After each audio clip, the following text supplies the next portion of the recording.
Am I finally showing up? Yeah, there you are. Hey, how are Oh, you? sorry about that. Hey, nice to meet you. I'm That's on. okay.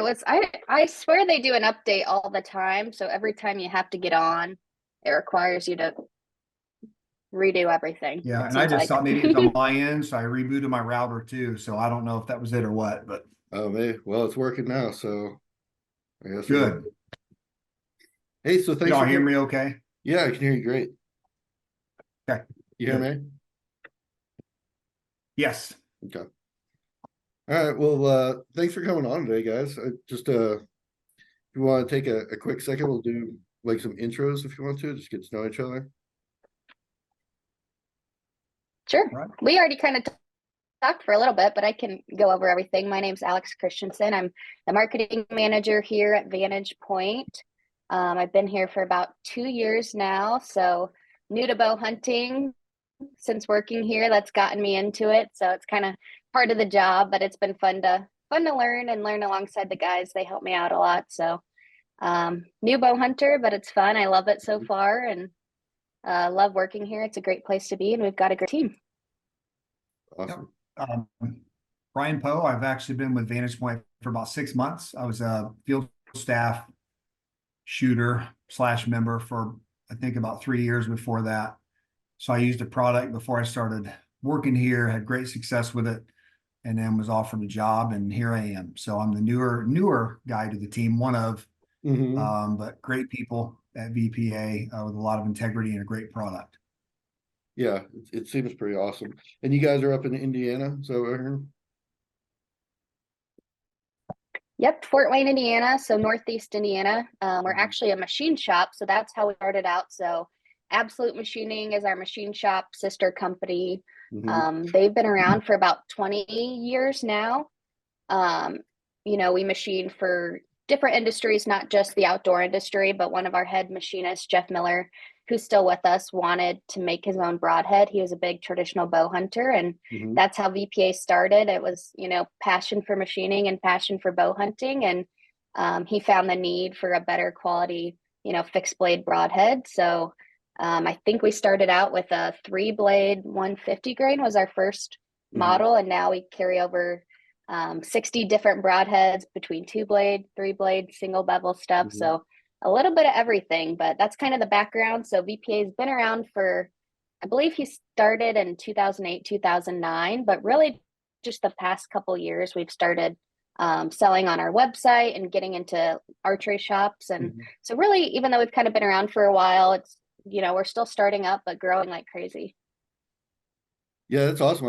I've been shooting you guys as broadheads for a little bit now since they sent me some, and I really think that they just feel like they're full quality. You can just tell by the machining that they're very nice, and they shoot nice, and they shoot just like field tips. They group with the field tips nice, and I think by the size of them, I haven't shot anything with them yet, but I think you're like guaranteed a pass through with them. I would say.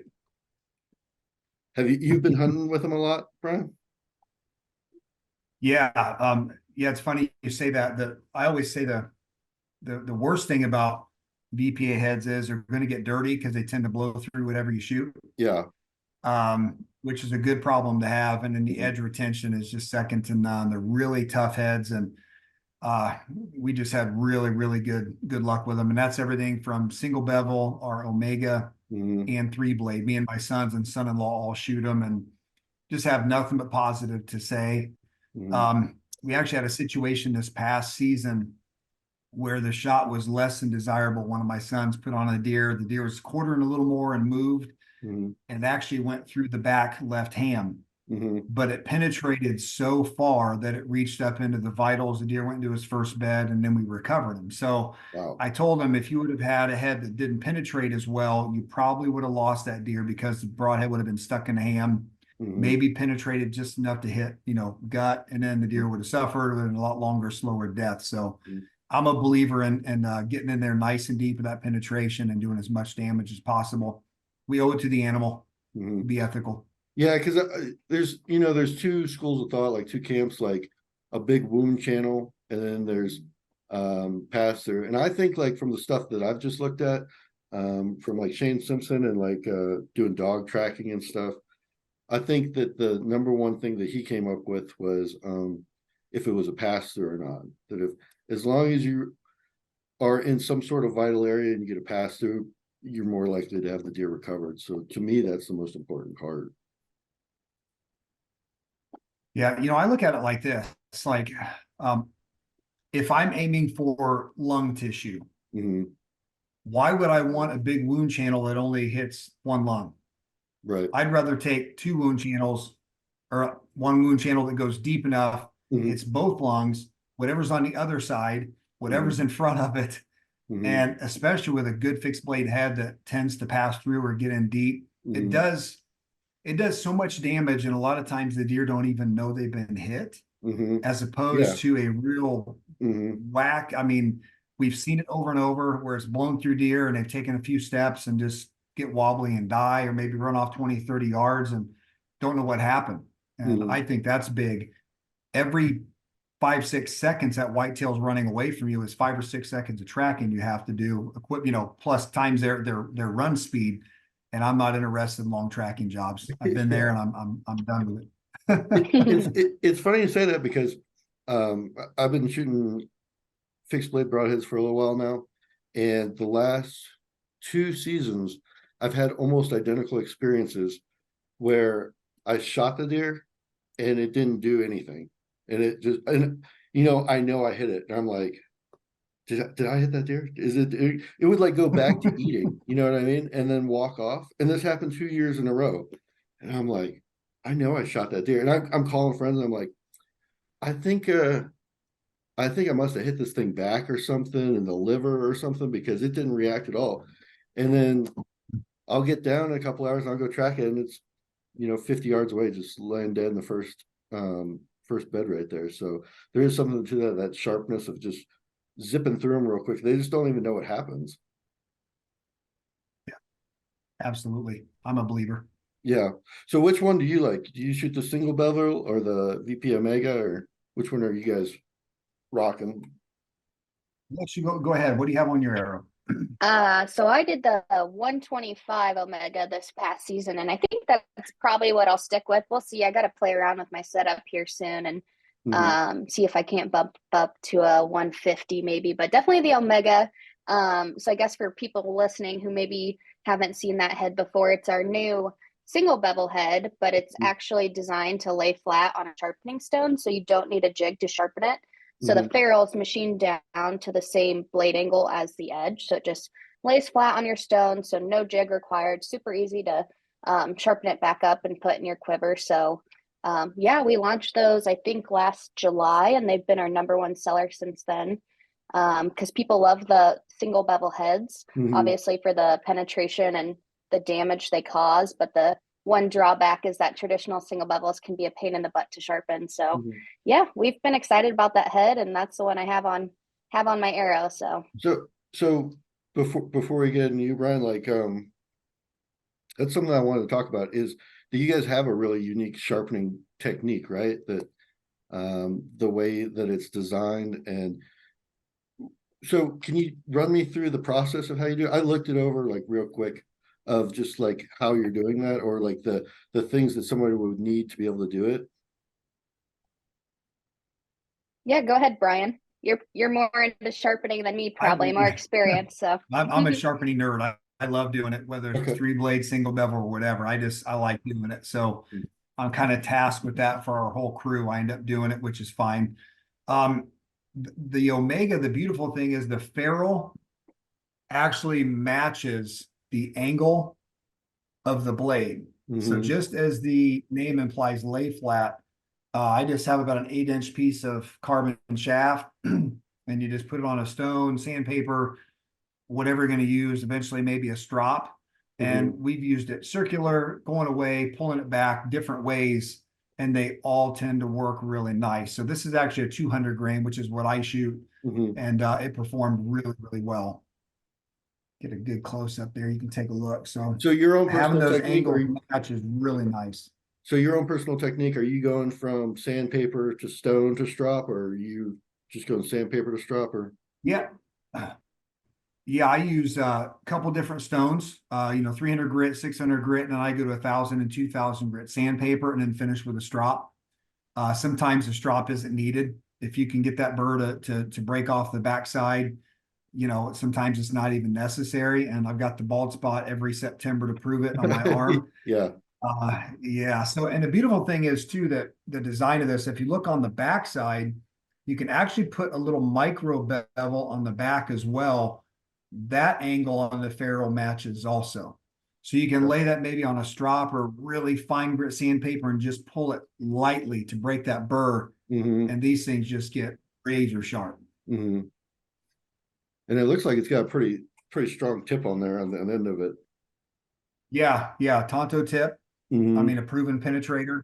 Mm-hmm. And then the nice thing is too, what you're going to notice is about the first third, depending on the head size, is kind of like a traditional double bevel head, Mm-hmm. known for penetration. And then this back part is where you get the single bevel rotation as it goes through the cavity. And if you notice at 90 degrees, look at that ferrule. Mm-hmm. Nice, thick. I call our heads boringly reliable. Nothing to fail, nothing to move, but also nothing to break. Yeah, No that's wasted perfect. energy. All that Mhm. energy is goes from is right there retained in the arrow and the broadhead. So great head though. Is that the tip you're shooting? Yep, and those ones are Go ahead, Go ahead, Alex. Alex. What were you no, gonna? I was gonna say I think Brian was shooting the traditional single bevel and then switched to the Omega this past season. But just another note on the Omega, those are machined out of S7 tool steel, which is a little more premium material. So they're going to hold up well on, penetration, hip bone. And then they also hold the edge better too once they are sharp. So just a little added feature. We can heat treat them, pretty high on the Rockwell scale without, becoming brittle. So just a good material too that they're machined out of. Yeah, the edge retention. My buck was slightly 1/4 inch this past November, and I'm not afraid to take that shot with my Mhm. setup. I am blessed with a long draw length, so that helps, but I'm just not afraid of it with these heads. I've just seen what they can do over the last 4 or 5 years, and pretty much entered right at about the point of the shoulder, Mhm. came out the backside behind the shoulder, and he went about 70 yards and piled up, took out the front of both lungs, and Yeah. he didn't really have a clue what happened. The penetration was great, and the edge retention. I would have taken that head when I picked it up off the ground. There was no chatter. The tip wasn't rounded. I would have stuck that back in my quiver and hunted with it. I Mhm. would have felt fine with doing that if I had to. Obviously, I didn't. I'll touch that thing up to put back in the quiver for this year. But yeah, our edge retention is really, really good. And it's all that material. Mhm. And it also plays a role, the design plays a role. One thing that people advertise as being, I guess, desirable is having a really just a razor sharp blade. Well, typically, if it's really easy to get razor sharp, it means the blade is thin, Mhm. and it means this angle is very thin as well, which you're absolutely going to round that if you hit Mhm. anything hard. Which, unless you can thread the needle through a rib bone, you're going to hit bone on every single shot, unless it's a gut shot, and then you're in trouble anyway. Right. Yeah. But you're going to hit some bone. You're Mhm. just going to. It doesn't matter where you hit it if it's in the rib cage and forward. So having a head that's going to hold up like that is just, to me, it's irreplaceable. Mhm. It's peace of mind. And I think that some people don't particularly like to spend a lot of money on broadheads, but they also don't look at the fact that if you get a good quality broadhead like you guys make, that you can use it forever. You know what I mean? You can put it through 100 different animals as long as you're just keeping it sharp. Yep, that's what we always say. Use them until you lose them, basically, is what happens, right? Yeah.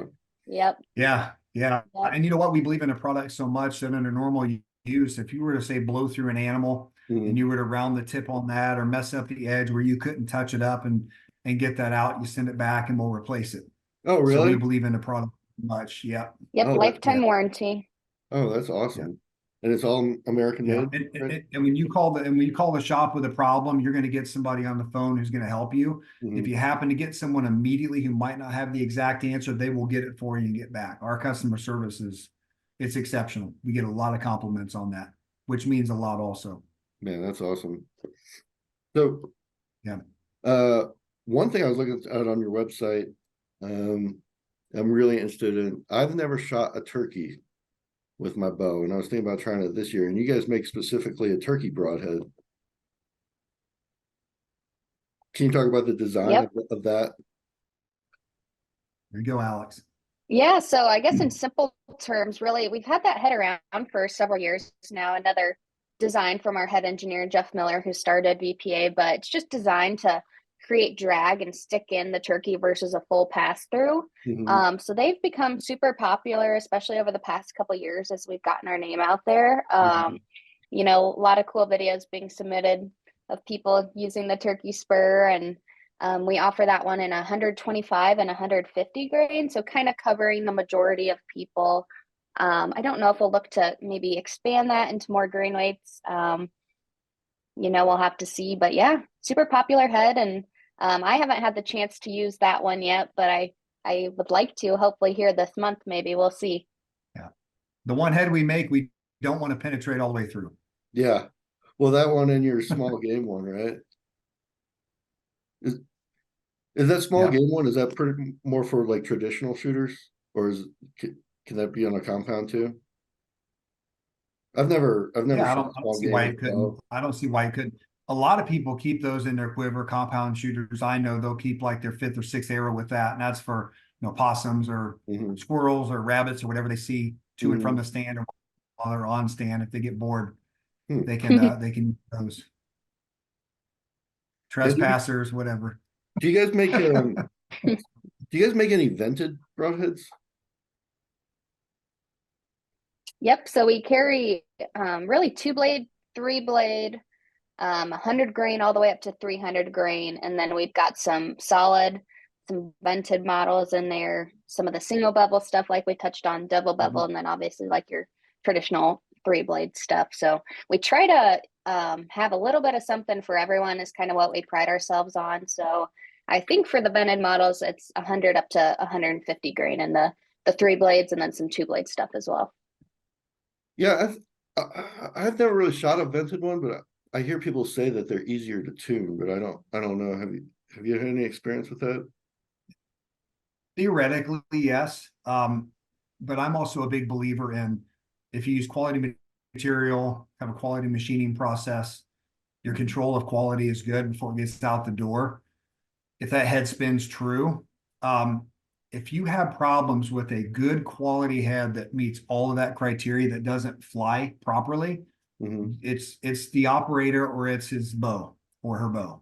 Yeah. It needs to be tuned, or the person is torquing the bow, the release isn't consistent. There's a lot of variables there. Now, I will say that there's a lot of variation in some inserts. If the hole is threaded, offset, or crooked a little bit, you got to Hmm. realize there's tolerances in the shaft of the arrow, the insert, as well as the broadhead. So if you stack those up, even if they meet a blueprint, you know, um, tolerance, stack those up. You have to do your due diligence. Sometimes mix and match inserts with heads, shaft with Hmm. insert tunes, so you can rotate those to make sure they spin true. And Hmm. again, it goes back to respecting the game enough if we're going to hunt it to make sure that what we're putting in our quiver is it's on the money, and Hmm. we owe animals that. And I'm going to touch really quick on what you mentioned too, with people not wanting to spend the money to revisit that. It's crazy to think that people will spend 13 to 1500 bucks on a bow Hmm. and 300 bucks on a sight, 300 bucks on a rest, and they get the highest end arrow and they put a $12 broadhead on. Hmm. And it's just mind blowing. If you just sit and ponder that for a little bit, how crazy that is. Yeah. It's like buying the most expensive gun and everything else, and then putting some type of ammunition in it that just may or may not work. You don't know. Hmm. There's variables in it, and that's typically not the way that works. So I would say invest in that head, Hmm. that and a rest that's going to be reliable, and let Hmm. everything else be where it is. That's my opinion. Yeah, especially since it's the only real part that's touching the animal at the end of the day, you know? That's it. That's Yeah. it. Yeah, and I'm also a person, I'm selfish, but in this regard, I want all of the energy that is created from my bow and pushing that arrow to go into that arrow and through the deer. Hmm. I kind of using metaphors and comparisons a lot, but I think of if you went to a NASCAR driver and said, you can have 780 horsepower, you can have 700, is 700 okay? They look at you like you were insane. They Mhm. want all the horsepower. Mhm. I want all the energy. Right. Simple. So what are you pairing your broadheads with? What's your setup right now? I'll go first, and Alex, you can go. Right now I'm shooting a PSE Mach 34 Mhm. carbon. I shoot 70-pound draw, 530 grain arrow. I do have a 31.5-inch draw, which definitely helps generate some energy. So generates a lot of foot-pounds, of energy. And again, I know I could shoot expandables, I could shoot different heads, but I want all of it, all of the energy. I'm tuning this bow and I'm drawing 70 pounds and take advantage of that draw length. Mhm. I don't think there's a such thing as overkill when it comes to your hunting Yeah. setup. And I I've heard mean, people say that. And I've heard people say, well, yeah, on my traditional bow, I do this, but on my compound, I don't need to. And it just, I don't understand it. It's mhm. crazy to me. Well, with a 31-inch draw, even with a 530 grain arrow, that thing's still got to be moving, so It's about 285. So yeah, yeah, it's still trucking. It's still yeah, moving. that's about what Yeah, mine shoots, about it's 285. nice. Alex? Alex, what's your setup? Yep. So like I mentioned, I was kind of just playing around. This past season was my first season getting set up with the bow. So I Mhm. got the Bear Legit, which I've really enjoyed. I'm only pulling like 45 Mhm. pounds. I probably need to hit the weights and get that up a little bit. But I, I th- think I I've think got a that I think that's a 26-inch lot, though. draw.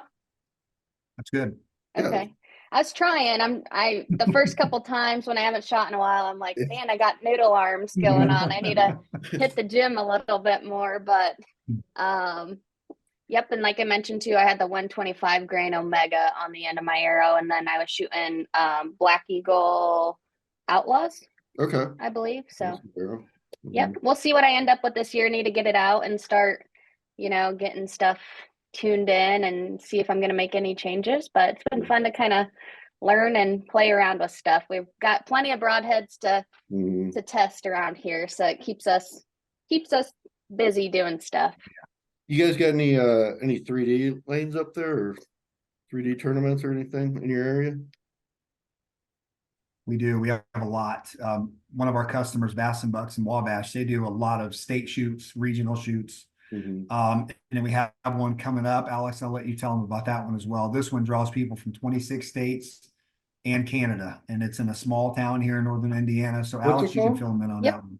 Yeah, so it's called the VPA Midwest Classic. So we're partnering with Bass and Bucks, like Brian mentioned, one of our customers. They're a pro shop in Wabash, Indiana, so just about an hour away from us here in Fort Wayne. But they do a great job. I don't know how many acres they have, but they've got a ton of land. So they set up a 180. really, yep. So they set up a lot of, some pretty awesome 3D targets, and that is June 22nd and 23rd, I believe, this summer. So if anybody listening, if you're available, definitely make the trip.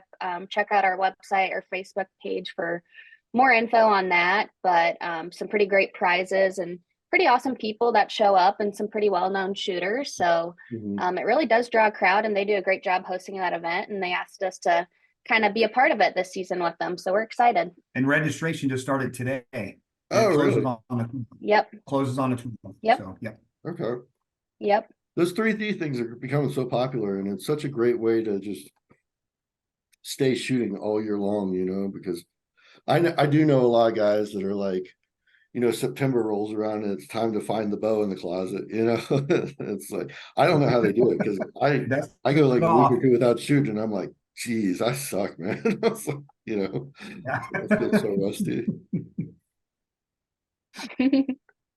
So Yeah, you it get, doesn't take long to get dusty. mhm. So you guys going turkey hunting? Brian's not a turkey hunter, which is funny, even though he's been hunting for a long time. He's strictly whitetails, but I'm Okay. hoping, like I mentioned, to get out for my first time turkey hunting, hopefully here soon. So I think it's the end of the month. This turkey season starts here Mhm. in Northeast Indiana. So we've got a lot of, we're surrounded by cornfields and stuff Mhm. like that right here. So we've got some pretty good spots. So Yeah, you get the perfect. fingers crossed I get something. Yeah, I'm sure. Um, oh, I saw on your Instagram or something, you guys have a brand new product. Um, it was something you could put arrows in, and there's like a brush. What was that? Do you know what I'm talking Go about? ahead, Brian. Yeah, that's called the Crest Rest. That was one of our dealers out in Pennsylvania, Laurel Mountain Outfitters. Connected with them a couple of months ago to become a dealer. He's big into traditional hunting, and he posted that on his Instagram, and it just caught my attention. I do my own fletching of arrows. I'm not a traditional hunter, but even as a compound guy, Mhm. when I fletch an arrow, I need some place to put it. And Mhm. right now, I've got this little rubberized, almost like an egg carton type, and I just lay it in there, and it just looks really bad on my workbench. So Mhm. I reached out to Ryan at Laurel Mountain, and I said, "Hey, be interested in being a dealer for these? So let's get connected there." So yeah, it's useful for that as well. You can stack it, so you can do 6 arrows, stack it, do your next 6. They come in, it's $12.99 retail, That's correct, about Alex? it. Yep. Yeah, so it's affordable. It's got our logo on it as well. It's just a really functional tool that will look way better on your workbench to put your arrows in it, whether you're cresting or fletching, than Mhm. just having some ugly thing like I had, and then just letting them roll around the counter as well. Yeah, that's a good idea because I do the same thing. I just have them laying all over the place. So it would be nice if I had something that like looks like that because it's nice just to have the aesthetics of a shop of whatever you're doing when you're doing your own stuff. Yeah, Are you doing? absolutely. Are Yep, you and doing? kind of along with that too is we're just trying to support other businesses that make their product in the US and provide them with a platform to, you know, get out there, get their name out there and products we believe in. So, we do all of our stuff here at our shop in Fort Wayne. So everything's 100% made in the USA, and finding other companies like Laurel Mountain who's doing the same thing and kind of partnering up and providing our customers more options and, more products that they already need. And yeah, that's kind of where we're headed. And, That's right. not only our new products that we're launching, but also supporting other small businesses. Do you guys have any other new products besides that one you've launched recently? Yes. So another kind of, similar setup type product is we recently launched the Target Tax from Target Tack. Brian, you met with the team there, so you can probably speak a little bit more to that one. Yeah, they actually had a booth close to us at SHOT Show in Las Vegas, and went down and chatted with them, and they actually recorded a promo video that they're going to be launching to do some cross promotional stuff. But just a really good product. Shooting archery and firearms. This tack, I actually have some here. Actually, it actually works for firearms or archery in different mediums. So whether it's foam, take a look there. Mhm. It is patented too, and the teeth on it really grab, even if the foam tends to be a little bit worn, where you go to Mhm. put it in to hold the paper up or cardboard or whatever it is, but a quarter turn locks it back into place. They make those in 1 inch as well as 3 inch and in different colors. So we're selling those on our website as well. Veteran-owned company, made in the USA again, which we want to support. Really good people, have been great to work with. So Target Tack, that's a good one there. We've got a local shop that's going to have those on their backstop for the archery range here really soon as well. That's a really neat idea. It's better than the golf tee idea or whatever. You know what I mean? Golf tees, landscape, those landscape dual prod, those little Oh landscape yeah, spikes. yeah. I've used 2 inch roofing nails, all the Mhm. things that you should not hit with your Mhm. arrow. Yeah, This is the exactly. polymer, Mhm. which should be way better. So yeah, it's a good product. So Yeah. your guys' company, And then go ahead, Alex. I was going to say, we also recently launched our own VPA product, an arrow spinner that we make. So that retails, I think, is it about $30, Brian? Yeah, So 28 to we did 30. we did an initial run of those, and they sold out, right when we launched them. So we've actually just got some more back in stock. So if you're looking for a good quality, made in the USA arrow spinner, we now offer that too. And we've got some new broadheads we're looking at to launch later this summer. So Oh, stay cool. tuned for Yeah. more information on that. Yeah.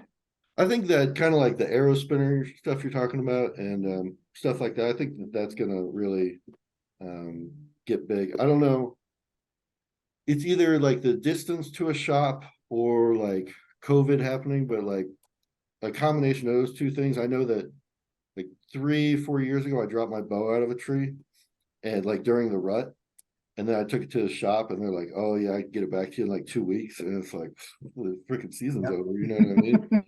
And so from that point on, I just Mhm. saved my money and just built my own shop, like in a room in my house, you know, like a press and like everything for aerosol Yep. and all that stuff.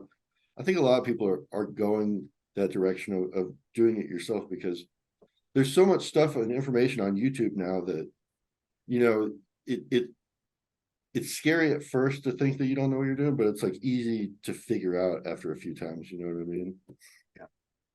Yeah, I was gonna say absolutely YouTube. Like you can watch a video on how to do your D loop or whatever you need to know, and you can kind of figure out everything. So if you really want to be able to do it yourself, you have the resources to do it. And everybody sells the products you need to have Mhm, an at-home shop. So mhm. yeah, and like you mentioned, some people live, a far distance from a good, Yeah.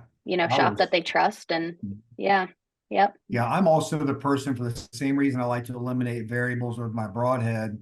I've had with good archery shops who have maybe left a bolt not tightened or that type of thing, which we're all human. Mhm, I still am the type of person though that if something fails, I want it to be on me.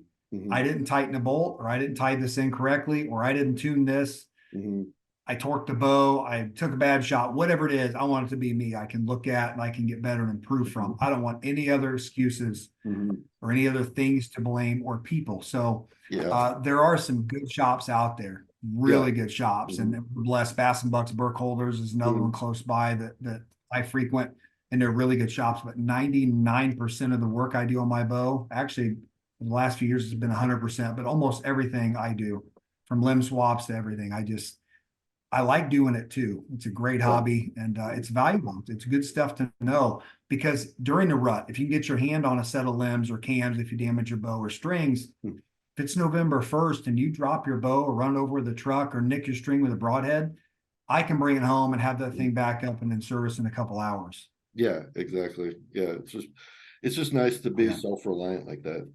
And one thing I do find is Yes. I do know of some really good shops and I do like to support them. And I'll go there and like, you know, buy stuff from them or get my gear from them. But there are shops that are not good Yep. shops. And there are a lot of there are a Yeah. lot of shop owners that I find that like insert their opinion into like what you want and like almost won't do the things that you want to do. You know what I mean? You're like you might be like, yeah, I want a 530 grain arrow. And the guy's like, no, we're only doing like 400 grain arrows here. That's what you need. And it's like, that's not what I want, man. You know what I mean? Like I'm paying for it. Yeah. Yeah. And I'm all about hearing their input. What do you Hmm. think? Hmm. But it's not going to change what I want. They're not the one behind that bow or in my situation, and sometimes they don't know exactly your situation, even if they ask. It really is irrelevant. Just give me what I want as a customer, make me Hmm. happy, and I'll come back. Pretty easy. Hmm. So are you doing any other states other than Indiana this fall? Either one, I guess. Not me. I think I'll just stick to Indiana while I'm just starting out here, but it would be fun. We always talk about going on a hog hunt down south. I think as a Oh. team would be awesome. So hopefully somebody can at least make it down there. Hmm. And then of course we always talk about going out west. We have I think a couple people planning to do that, but I don't know about you, Brian, just sticking around home. It's a possibility. Utah elk hunting. I need to do it before I'm too old, Hmm. so that might not be too many years away. Yeah. But I love whitetail hunting. I'm passionate about it, especially with the bow. I've only used a bow for about the last 10 years. And then I gave up on rifle hunting, shotgun hunting completely, muzzleloader, good for people who want to do it. I would say that if you want to do it for meat harvest, just go out late season, take a doe or something or whatever, use whatever you want. But for me, the sport of bow hunting, Hmm. there's just something so pure to that. And it just extends way beyond just the harvest. It's hard. Hmm. It's difficult. Well, And when it it's so finally difficult. happens, nothing like it. Hmm. It's so difficult because like just like not being smelled and being that close and having to draw your bow, like there's there's nothing easy. I mean, I heard when I first started bow hunting that anything you kill with a bow is a trophy. You know what I mean? And I still believe that to this day. Like you go out and shoot a doe, there's like nothing. There's still nothing easy about it that goes into it. Absolutely. Yeah, you Yeah. talked about, have you been elk hunting before? I haven't. Never. I mean, I Yeah. did some rabbit stuff when I was younger with some older people. I tagged along and raccoon and everything else. But once I went headfirst into the bow hunting whitetail thing, I've never ventured from it. Hmm. Back to the turkey thing, though, my father, my daughter's father-in-law started turkey hunting a few years ago, as far as with a gun, and he told me I need to do it. And another buddy of mine said, and I said, you know what? I've got this obsessive personality, and I think if I were to start it, I probably would go head first into it. Hmm. And being a spring activity, I do some other things around that time, so I don't want to dedicate the time to it to be good at it. Yeah, you So I will. better stay away from that. Yeah, you'll get addicted to it, especially because it's Sure. like the opposite of whitetail hunting. Like everything you love about whitetail hunting, uh, you love turkey hunting because it's the opposite of it. Like you can go with your buddies, you can walk around the whole time. The birds tell you where they are. You can talk to them, and it's warm out. It's nice weather. Yeah, I love it, Mhm. but I do love deer hunting more. Yeah. I went elk hunting once, and if I ever go again, I think I'm going to take a guide because I didn't really think it through. I just got drawn for a Montana tag, and I went up to Montana, not even realizing that there's grizzly bears where I was going. And I was just walking around, basically just walking around the mountains for 5 days with a bow like an idiot. Uh, and I was almost even too scared to like try to call to the elk because I would find all these trees with scratch marks on them and stuff like that. And then they have like literal signs out there that are like, hey, remember if you're calling the elk, you're also calling the grizzly bears to dinner. And I was like, man, I was like, I don't know about all this. And I was Reality check. and I was sitting on a ridge next to like some like conifers, and it started snowing. And I heard something like right next to me, like get up and like shake the snow off. And I was like, no, I was like, I think I'm done. I was like, I was gonna walk down the hill from here. But I would That's like to fun. go back and do it with a guide, but I'm like you that I'm so passionate about whitetail hunting that I kind of see as like it would be a cool once in a lifetime experience, but it kind of detracts from my time that I have to hunt whitetails for the season. Yeah. I did go Yeah. Yeah, for sure. I did go antelope hunting once, which was nice because that season's like in August, so it's real early. I mean, it's hot as crap out, but it's like a good warm up for whitetail season because you get your bow out, you get all your stuff out, and kind of make sure you're still good to go. So Yeah. one other thing I Yeah. was looking. Go ahead. I was just going to say there's another opportunity I could have in Tennessee, but right now it looks like it would be them being a little warmer than we are, a little further south. Their rut's a little bit later, but I would not miss the Indiana rut to hunt anywhere else. I don't care Hmm. where it is. I want to be home Hmm. during that third week of October, the second week in November. I don't Hmm. want to be anywhere else except in the tree here in Indiana. So if that works out fine, but it'll have to be either earlier or later than our rut. That's Yeah. it. So I was looking on your website. Did I see that either you guys already were, or you're getting into some stuff with firearms?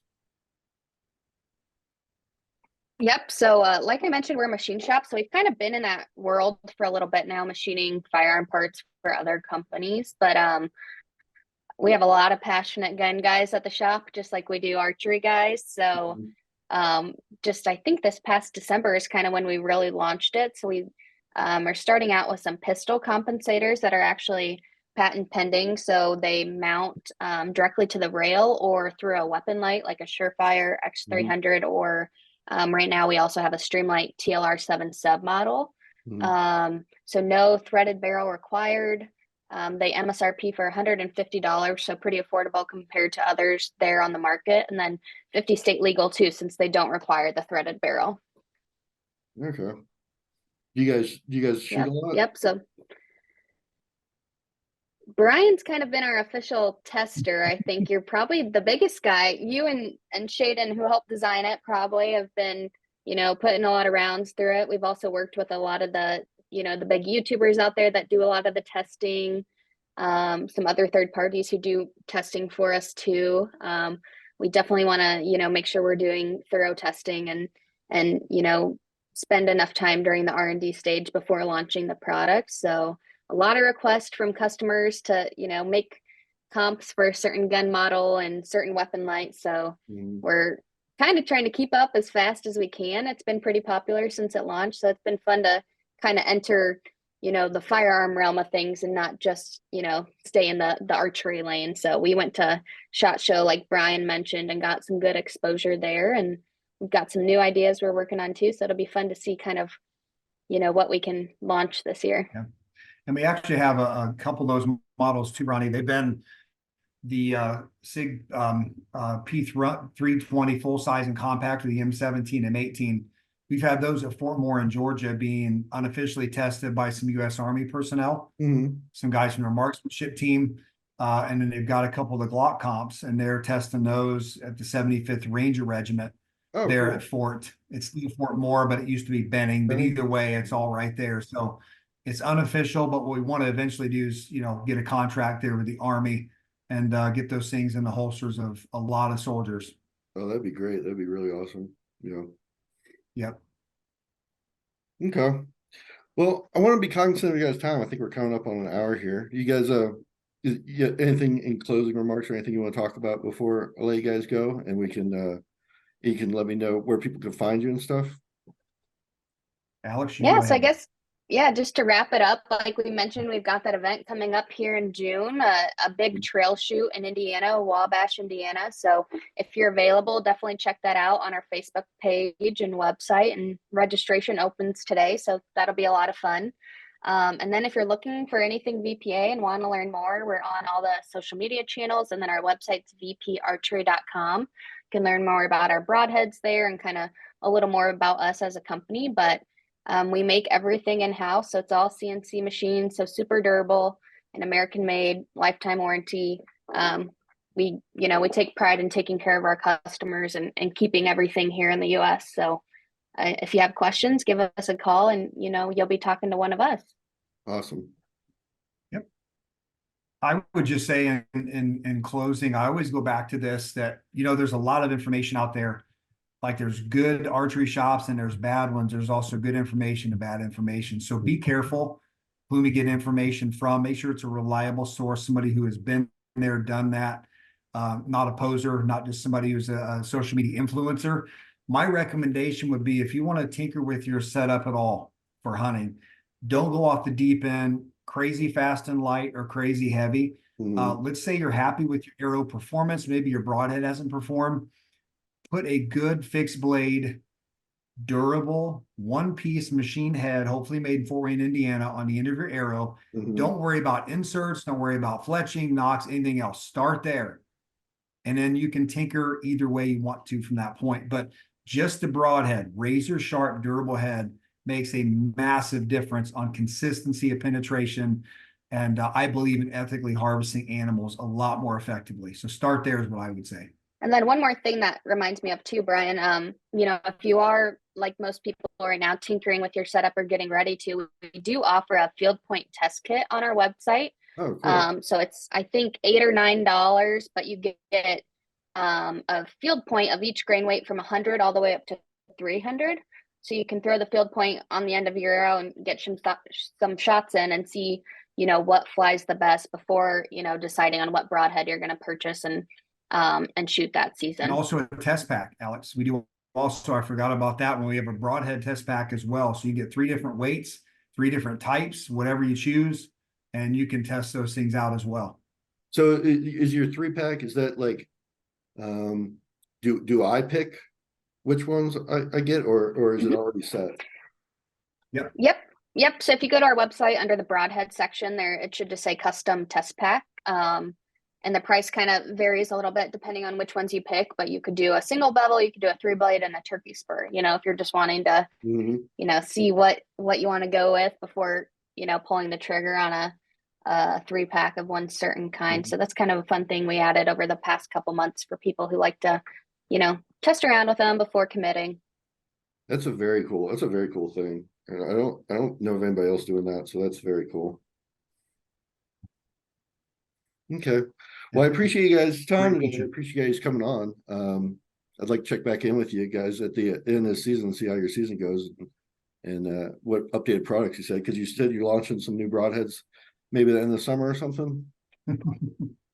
Yep, as long as we can keep up, we're, like I mentioned at the beginning of the podcast, we've just been going like crazy every day, working our hardest to, get everything out in time for season. I know people are getting ready to, make their choices and get zoned in. So, we post updates to our social media pretty often. So stay tuned there to see kind of what the updates are, and we announce all our new products there.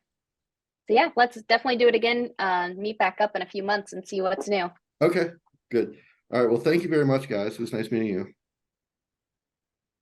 Thank you, Ronnie. Yep. Thanks, Ronnie.